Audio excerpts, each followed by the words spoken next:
Hello, and welcome to Hello Word, the podcast where we dive into the richness of the English language one word at a time. I'm Alex, your host, and I'm so glad you're here today. Our word of the day is aesthetic, a C1 level adjective that means related to beauty or artistic taste. It's such a fascinating word because it touches on how we perceive and appreciate the world around us.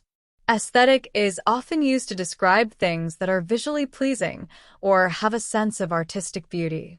For example, you might say, the interior design of her home is very aesthetic, meaning it is thoughtfully arranged and visually appealing. This word has a sophisticated tone and is commonly used in discussions about art, design, and style. Now, let's explore some synonyms for aesthetic. Words like artistic, stylish, and tasteful can convey a similar meaning. For example, the gallery showcased a highly artistic collection of photographs, or her outfit was so stylish at the party. These words also capture an appreciation for beauty and design. On the flip side, antonyms for aesthetic include unattractive, ugly, and unappealing.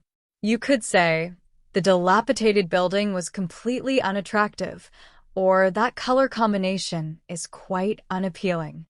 These words emphasize a lack of beauty or artistic value. In everyday life, you might hear the word aesthetic used in different ways.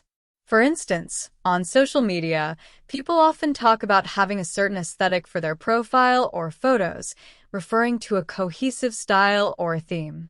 You might also say, I love the natural aesthetic of this garden, or the cafe has a cozy aesthetic with its warm lighting and rustic decor. Here are a few examples of aesthetic in sentences. The minimalist aesthetic of the room created a calming atmosphere. Her art is known for its modern aesthetic and bold use of color. The filmmaker paid great attention to the aesthetic details of each scene. That wraps up our exploration of the word aesthetic. We've looked at its meaning, synonyms, antonyms, and examples of how it can be used in daily conversations. Thank you for tuning in today. If you enjoyed this episode, don't forget to subscribe to the podcast and leave us a review. Your support helps others discover the show and expand their English vocabulary. I'd love to hear from you, too. Create your own sentence using aesthetic and share it in the comments. Until next time, keep exploring the beauty of language.